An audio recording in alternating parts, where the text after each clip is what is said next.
제3강 정서 올바른 감정교육 코칭 조선미 아주대병원 정신건강의학과 교수. 남들은 성공했다고 하는데 저는 행복하지가 않습니다. 상담을 하면서 참 많이 듣는 이야기입니다. 이런 사람들은 많은 것을 이루어도 그만큼 채워지지가 않고 온전한 성취감을 느낄 수가 없습니다. 그리고 더 많은 것을 갈구하게 됩니다. 좌절 앞에서 방황하고 자꾸 도망치고 싶어 합니다. 인생의 다음 단계로 넘어가지 못하는 경우도 많지요. 몸은 성인인데 마음은 어린아이처럼 한껏 웅크리고 있습니다. 많은 부모들이 제게 묻습니다. 어떻게 하면 아이를 성공적으로 잘 키울 수 있냐고요. 하지만 성공의 기준이 무엇일까요? 많은 부모들이 자신의 아이가 나보다는 더 나은 삶을 살기를 바랍니다. 그래서 공부 잘하고 좋은 대학 가고 좋은 직장 들어가 돈을 많이 벌기를 바라죠. 그런데 이렇게 하면 정말 성공하고 행복할까요? 실제로 그렇지 않은 경우를 저는 많이 목격합니다. 우리 인생에서 정말 중요한 것이 있습니다. 바로 감정 조절의 문제입니다. 인생을 잘 살아가기 위해서는 감정을 잘 다스려야 합니다. 감정을 잘 다스리지 못하는 사람은 스트레스를 많이 받습니다. 같은 상황이라도 유난히 스트레스를 더 많이 받는 사람들이 있습니다. 살다 보면 아무리 좋은 대학을 나오고 좋은 직장에 들어가도 힘든 일투성이입니다. 그런 세상에서 아이가 자기 감정을 잘 다스리지 못한다면 그 아이는 행복할 수 있을까요? 어른이 된다는 것은 무한정의 자유가 주어지는 것이 아닙니다. 기대와 책임, 의무의 무게가 더해지는 과정입니다.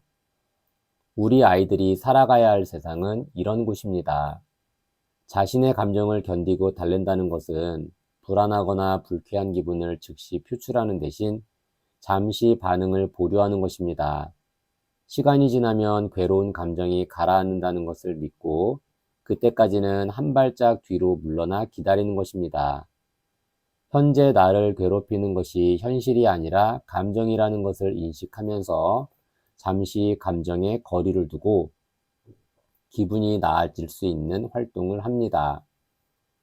이런 사람으로 아이를 키우려면 울컥 울거나 화를 내거나 짜증을 부리는 아이를 보고서 즉각적으로 반응하고 행동하는 것을 피하기를 바랍니다. 부모가 나서서 아이의 감정을 해결하고 해소해 줄 필요가 없습니다. 아이들 역시도 제한 없는 자율에는 불행을 느낍니다. 아이는 안전하고 융통성 있게 둘러쳐진 경계 내에서의 자유를 가장 필요로 합니다. 부모는 기본적으로 아이가 자유를 누리게끔 해주면서 위험으로부터 보호해주는 틀이 되어야 합니다. 제가 매일 만나는 의대생들 중에서 힘든 의대 생활 6년을 마친 뒤 인턴과 레지던트 과정에서 그만두는 경우가 많습니다. 환자나 환자 보호자, 병원의 여러 사람들과의 갈등을 견뎌내지 못하고 거기에서 오는 스트레스와 자기 감정을 잘 다스리지 못한 까닭입니다. 그렇게 힘들게 공부해놓고 정작 감정 앞에서 무너져 버린 것입니다. 또한 주변에서 신규 간호사, 신규 유치원 교사 등 사회 초년생들의 이직률이 높고 이들로 인한 조직 갈등이 많다는 얘기를 종종 듣습니다. 이런 현상은 조직에서 어려운 일에 부딪히고 타인과 갈등이 생겼을 때 자신의 감정을 다스리지 못하고 세상에서 도망치는 사람들이 많아졌다는 것을 보여줍니다. 자기 감정을 다스리는 법을 배우지 못하면 삶을 살면서 부딪히는 수많은 난관과 어려움을 어떻게 처리해야 될지 몰라 우왕좌왕 하게 됩니다. 그런데 안타깝게도 자기 감정을 다스리지 못하는 아이들이 더욱 많아지고 있습니다. 많은 부모들이 눈에 보이는 결과는 중요하게 생각하지만 이런 것들은 사소하게 여기고 지나칩니다. 하지만 전혀 사소한 것이 아닙니다. 인생에서 매우 중요한 부분입니다. 우리 아이가 가야 하는 방향이 어떤 방향인지 한번 생각해 보았으면 합니다. 가족과 자신이 책임지고 어려움을 헤쳐나갈 수 있는 어른으로 키울 것인지, 스펙만을 장착한 아이로 키울 건지 생각해 볼 필요가 있는 것이지요. 감정을 조절하고 수용하고 처리할 능력이 없으면 결코 성숙한 어른이 될 수 없습니다. 하고 싶은 것이 있다. 이것을 하고 싶지 않다. 이런 욕망들을 조절하고 견디어가는 것이 어른이 되어가는 과정입니다. 삶이란 끊임없이 인생에서 만나는 도전과 어려움을 헤쳐나가면서 한 단계씩 성장하고 자신만의 것으로 채워나가는 과정입니다. 자신의 아이가 아이에서 머무는 것이 아니라 어른으로 성장해서 자기 자신을 책임질 수 있는 사람으로 키우고 싶다면 부모들이 어렸을 때부터 아이가 감정을 잘 다스릴 수 있도록 도와주어야 합니다. 아이는 살면서 여러 가지 일을 겪게 됩니다. 항상 아이 옆에서 아이의 모든 것을 안쓰럽다고 대신해주고 피해가게 해줄 수는 없습니다.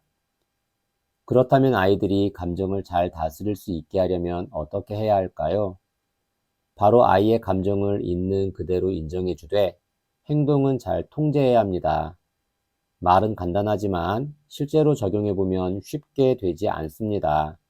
저는 이 시간에 마음 읽기와 행동 통제에 대한 정확한 방법을 알려드리려고 합니다.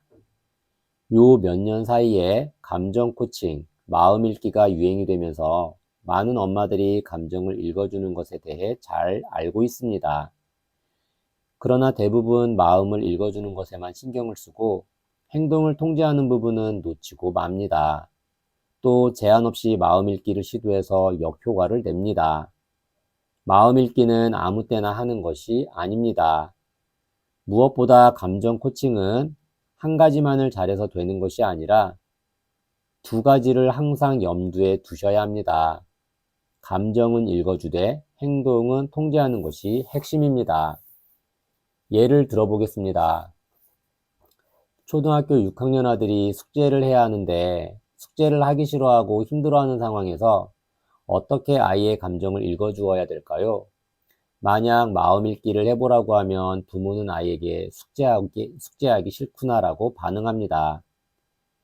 부모가 그렇게 마음 읽기를 해주면 우리가 예상한 대로 아이들이 알아서 정말 숙제하기 싫지만 해야 하는 거니까 할래요, 할게요 라고 말하기를 기대합니다. 그런데 아이들은 여전히 숙제를 하기 싫다고 말합니다. 부모가 원하는 결과가 아니지요. 그렇다면 이럴 때 부모가 할 수 있는 행동은 무엇일까요? 아이에게 숙제하기 싫어? 그래, 싫겠다. 그런데 숙제는 해야 해 라고 말하는 것이 제대로 된 마음 읽기입니다. 하지만 대부분의 엄마들은 마음을 읽어주는 것만 기억을 합니다. 누군가 자기 마음을 알아주는 경험을 해본 일이 드물었던 엄마 세대들은 과하게 감정이입을 하고 마는 것이지요. 그래서 그 부분만 강조해서 듣는 경향이 있습니다. 마음을 알아주는 것은 대화의 기본입니다. 하지만 그럴 필요가 없는 상황에 대해서도 잘 알고 있어야 합니다. 마음 읽기를 하지 말아야 하는 상황은 뭔가 아이에게 할 일을 지시해야 할 때, 긴급하고 바쁜 상황, 부모 기분이 안 좋을 때입니다. 하루에 한 번 여유가 있고 지시하지 않아도 되는 상황에서 마음 읽기를 하고 행동을 어떻게 통제할 것인가에 대해서도 집중해야 합니다. 감정을 소통하는 대화는 서로 편안하고 긴급하지 않은 상황에서 하는 것이고 자주 할 필요도 없습니다.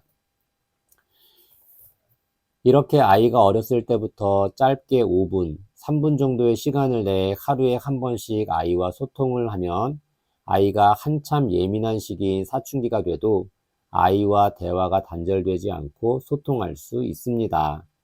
지금이라도 시작하면 아이와 평생 좋은 관계를 유지할 수 있습니다. 실제 엄마와 딸 사이의 소통이 되지 않아 문제가 된 사례를 소개해 드리겠습니다. 한 어머니가 고등학교 2학년인 딸과 함께 상담실을 찾았습니다.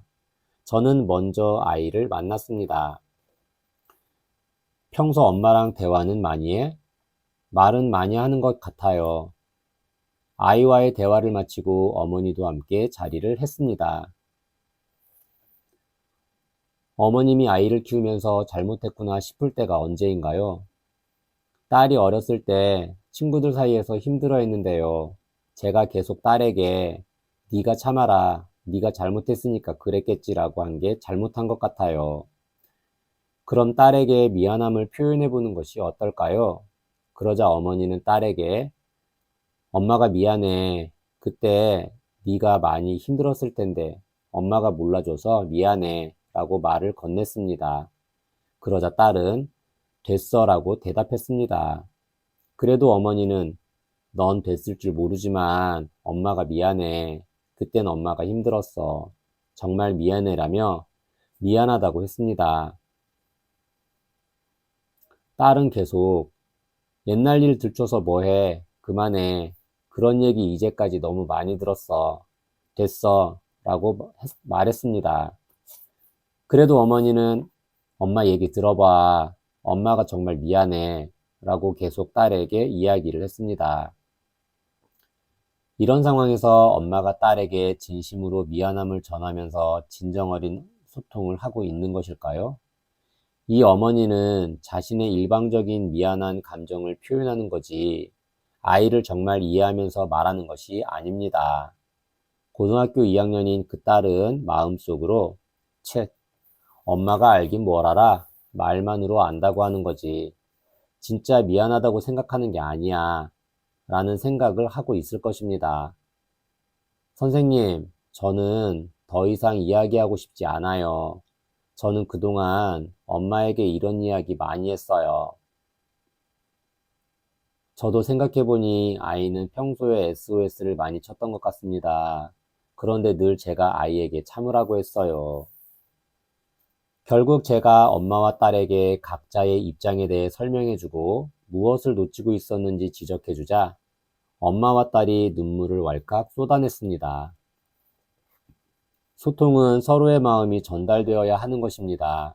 한쪽이 일방적으로 메시지를 전달하는 것은 소통이 아닙니다.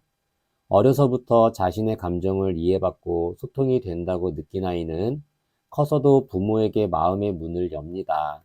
그리고 감정적으로 부딪힌다 해도 얼마 지나지 않아 소통의 돌파구를 찾습니다.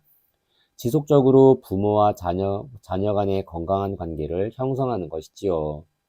이때 부모는 아이의 감정을 이해하고 아이가 감정을 잘 다스리도록 이끌어 주어야 합니다. 감정 코칭에 대해 많은 부모들이 오해하는 것이 있는데, 감정 코칭은 결코 엄마가 아이를 달래주는 걸 말하는 것이 아닙니다. 그저 아이의 감정을 있는 그대로 인정해 주는 것입니다. 화나고 슬프고 서럽고 실망스럽고 억울한 감정을 그냥 인정해 주는 것입니다. 부정적인 감정을 아이가 나타내면 부모는 괜찮아라고 흔히들 이야기하지만 괜찮아라는 것은 감정을 인정하지 않는 것입니다. 실망스럽고 속상한 마음도 인정해야 되는 감정입니다. 감정 코칭의 1단계는 감정을 인정해 주되 그것을 풀어줘야 하는 책임까지는 지지 않는 것입니다. 부모는 아이가 감정적인 변화를 겪을 때 아이와 함께 그 자리에 있으면서 아이의 감정이 무엇인지 알아차리면 됩니다. 하루에 한 번 정도도 충분합니다. 5살 정도의 아이라면 엄마가 옆에 있어주면서 아이의 감정을 들어주고 등을 토닥토닥 두드려주면 됩니다. 그러면서 자기 감정을 진정시키는 방법을 아이는 배울 수 있습니다. 하루 중에 가장 마음이 편할 때 시도해 보세요. 포스트잇에 몇 월 며칠 아이들과 감정 교류를 위해 한 일들을 적어 놓는 것도 좋은 방법입니다. 부모는 이렇게 아이와 마주하는 시간을 만들어야 합니다. 그렇지 않으면 시간은 무의미하게 흘러가 버립니다.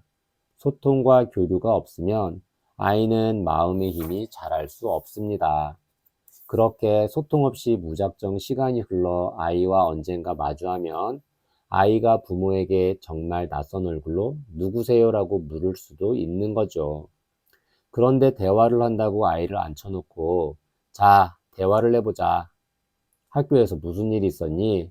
라고 말하는 것은 피하기를 바랍니다.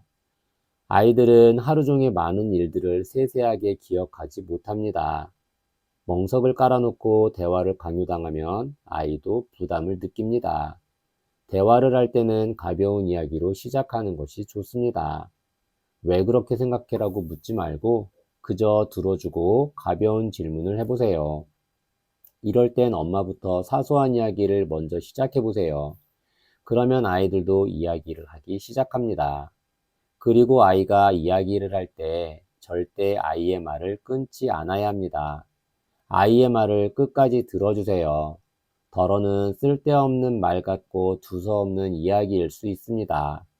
많은 부모들이 왜 그랬는데, 그래서 라고 아이의 말에 대꾸합니다. 이런 말은 대꾸가 아니라 비난입니다. 대화에서 무엇보다 중요한 것은 어조와 분위기입니다. 대화의 70%는 실제 말하는 내용이 아니라 말에 배어있는 어조나 말하는 태도, 표정을 포함한 분위기가 차지합니다. 즉, 태도에 담긴 감정이 전달하는 메시지의 핵심이 됩니다. 그리고 대화를 할 때는 감정적으로 오버할 필요가 없습니다. 진짜 서운했겠다 등으로 오버하지 말고 상대의 마음이 느끼는 만큼만 읽는 것이 중요합니다.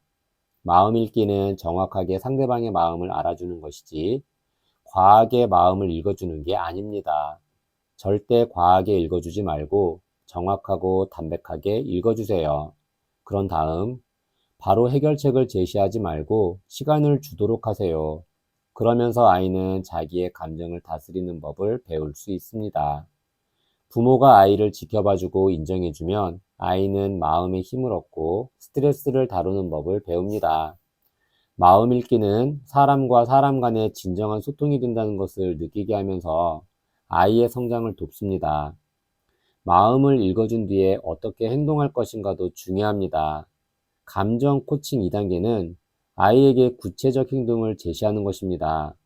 예를 들어 초등학교에 다니는 아이들이 수학 숙제를 하는데 몸을 비비꼬며 하품을 하고 힘들어하면 많은 부모들이 아들이 숙제를 하기 싫어하는구나 라고 생각이 들어 화가 납니다.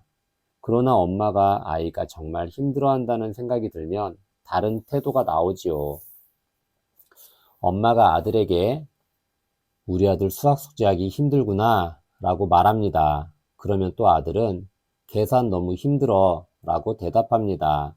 이럴 때 엄마가 계산을 잘해야 수학을 잘할 수 있어 라고 말하면 문제는 해결되지 않습니다. 이럴 때 엄마도 수학 정말 싫어했어. 계산하려면 집중해야 하니까 힘들지? 꼭 숫자가 머릿속에서 휙휙 날아가는 것 같잖아 라고 말한 뒤 사회는 두 쪽 하는데 10분 걸리는데 수학은 30분 걸리는 것 보니 힘든 것 맞네. 그런데 네가 다음 주에 수학 시험 보려면 하루에 이 정도 풀어야 하는데 어떻게 하면 좋을까? 라고 구체적인 행동을 유도합니다. 이때 친구처럼 말하지 말고 단호하게 말씀하세요. 단호하다는 것에 대해 자세한 설명을 드려야 할 것 같습니다. 매 상황마다 부모가 일러주고 타일러도 아이들은 쉽게 말을 듣지 않습니다. 목소리 톤을 한껏 높이거나 무서운 얼굴을 하고 협박을 해야만 아이는 마지못해 움직입니다. 심지어 매를 들고 윽박을 질러야 겨우 말을 듣는 아이도 있습니다. 이럴 때 부모는 마음이 상할 수밖에 없습니다. 좋게 말할 때 들으면 서로 좋을 텐데 왜 분위기가 험악해져야만 움직일까 싶으면서 이렇게 단호한 것인가, 이런 게 단호한 것인가 보다 하고 이해하게 됩니다.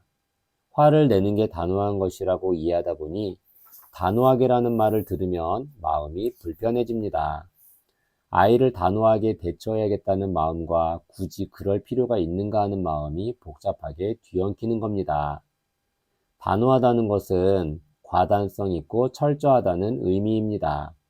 여기에는 물리적인 힘을 쓰거나 화를 낸다는 뉘앙스는 포함되어 있지 않습니다. 그럼 말을 듣지 않는 아이에게 단호하게 한다는 것은 화를 내지 않고도 가능한 것일까요? 단호하다는 것은 아이를 대하는 말투나 표정, 목소리 크기에 달려있는 게 아니라 지시 내용을 이행하도록 하느냐, 그렇지 않느냐에 의해 정해집니다. 이 부분을 놓치고 아이들에게 끌려다니는 부모를 너무나 많이 보았습니다. 아이와 부모는 결코 같은 선상에 놓인 친구가 아닙니다. 아이가 어느 정도의 나이로 성장하기까지는 부모는 아이에게 어른의 위치로 여겨져야 합니다.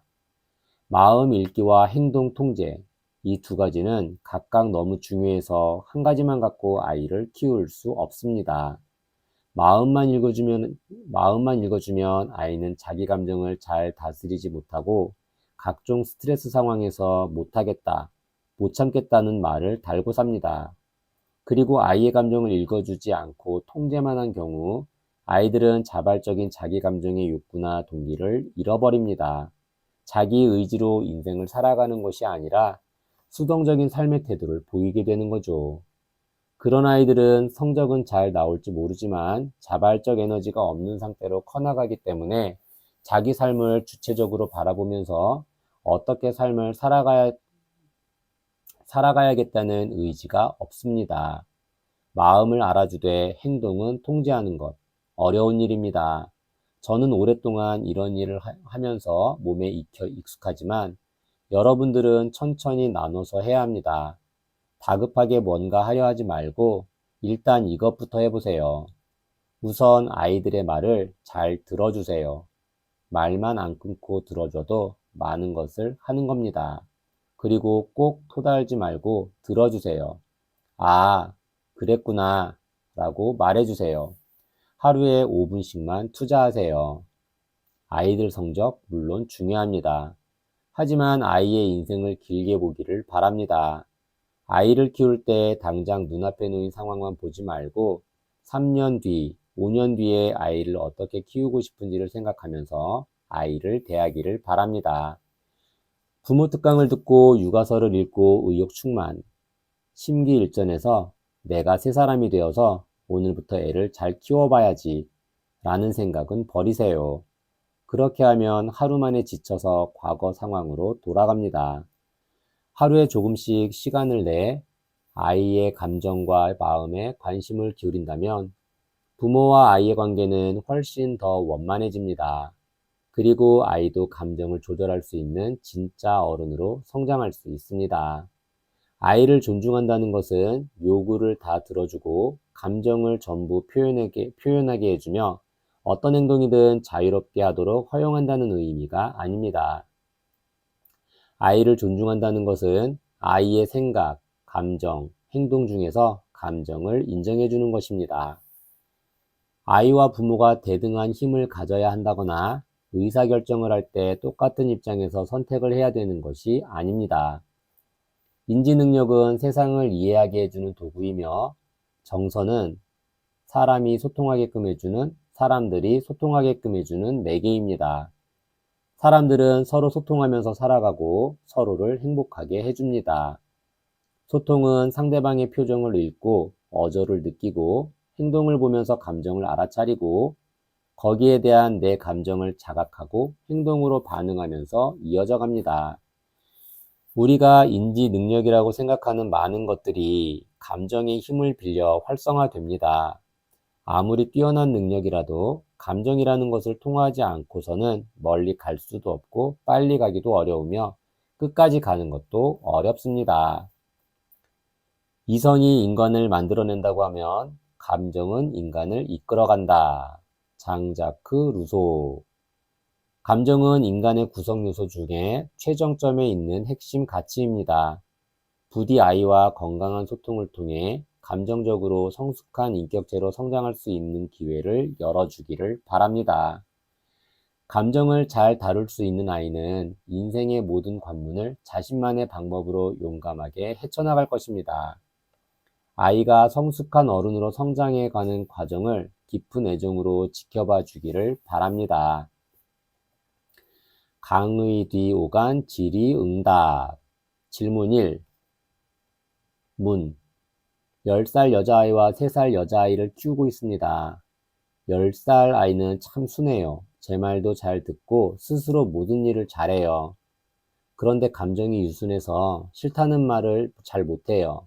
딱딱 떨어지는 걸 좋아하고 논리적인 저는 그런 아이의 성격이 싫어요. 엄마가 시키니까 싫다는 말을 못하는 것이 보입니다. 오늘 아침에도 음악 시험이 있다고 하길래 큰 소리로 부르라고 시켰어요. 아이는 제가 그렇게 시키는 게 싫은 것 같습니다. 그런데 아이는 싫다고 말하지 않고 그냥 제가 하라는 대로 따르지 않더라고요. 답. 어른끼리도 듣기 싫은 얘기를 막 하는데 상대방에게 알았어, 내가 잘할게라고 말할 수 있나요? 어머니께서는 아이에게 너무 어려운 걸 원하는 겁니다. 아이가 엄마가 하는 말이 정말 싫은데 할 수 있는 반응은 뭘까요? 아우, 알았다고 정도가 될 겁니다. 엄마가 크게 불러라고 말하면 그 말이 싫은데도 알았어 라고 바로 대답할 수 있을까요? 아이 입장에서는 자신이 무엇을 표현했을 때 엄마가 안 받아준다는 느낌을 받았을 것이고 엄마가 아이에게 많은 것을 요구하는 것으로 받아들일 것 같습니다. 음악 시간에 가서 크게 부르라고 말하기보다 가서 열심히 해라고 말하면서 기분 좋게 아이를 보내면 될 것 같은데 말이죠. 크게 부르라고 말해서 크게 부를 일이면 알아서 그렇게 합니다. 그런데 결코 그렇지 않아요. 아이가 엄마를 무시하는 것이 아니라 괴로운 감정이 올라오는데 피하려고 다른 쪽으로 주의를 돌리는 겁니다. 아이가 힘들어하지 않는 방식으로 말하는 게 좋을 것 같습니다. 아이한테 무엇을 하라고 지시하는 것보다 엄마의 지시가 아이를 위한 것인지 엄마를 위한 것인지 생각해 보는 게 좋을 것 같습니다. 질문 2. 문. 9살, 6살, 5살 아이를 키우고 있습니다. 그 중에서 막내가 제일 고집이 셉니다. 어제 저녁엔 남자애가 5살인데 양치질하고 세수하고 자자고 했는데 계속 안 하는 겁니다. 그래서 제가 누나 형 다 했고 엄마 할 때까지 안 들어오면 안 봐줄 거야 라고 말했어요. 그런데 계속 안 하더니 제가 다 끝내고 방에 들어가니까 그때서야 하겠다고 뒷북을 치더라고요. 꾹 참고 화장실에 들어갔는데 저보고 다시 양치질을 하라는 거예요. 아이가 저를 힘들게 하는 것 같아요. 엄마가 힘든 게 좋다고 표현한 적도 있어요. 왜 이렇게 엄마를 힘들게 하는 걸까요? 답. 그럼 어머니는 어떻게 하셨어요? 문.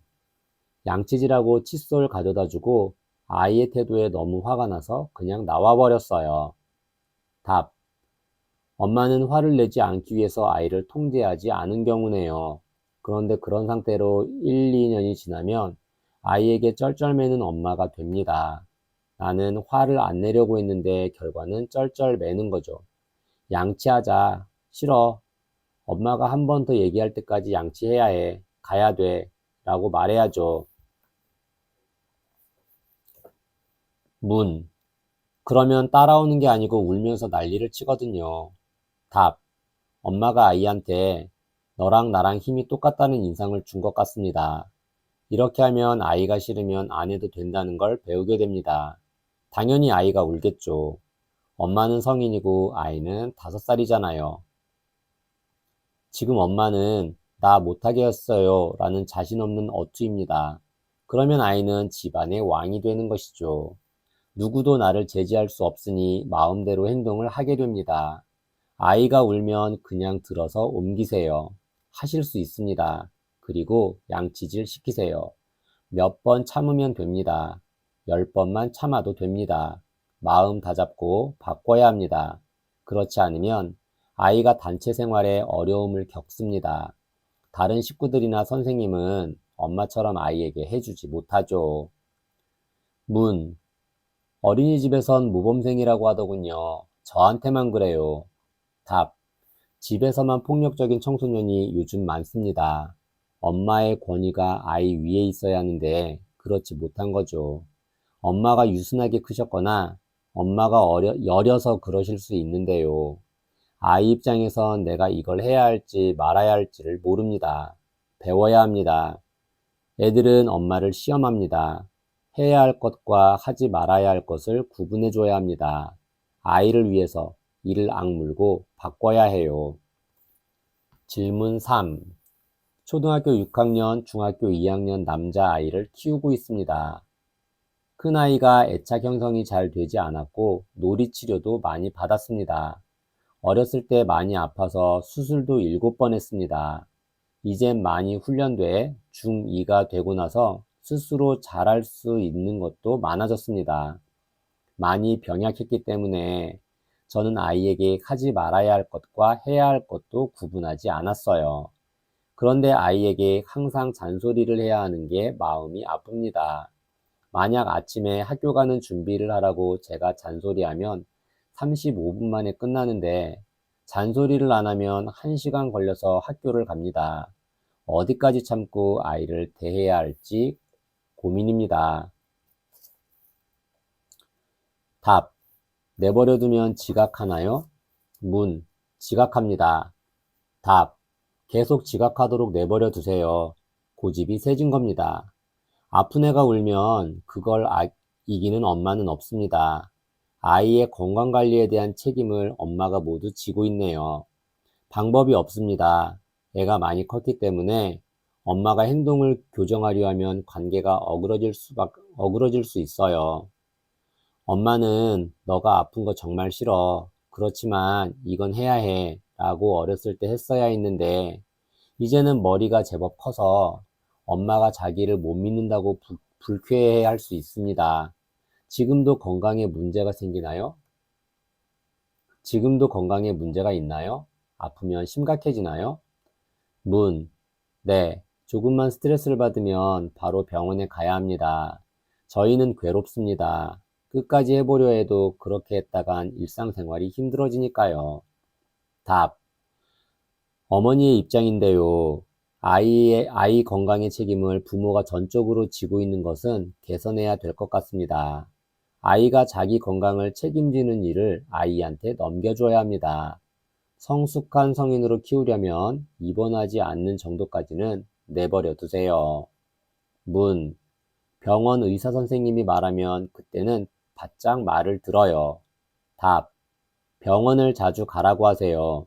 의사 선생님이 말하면 좀 나아요.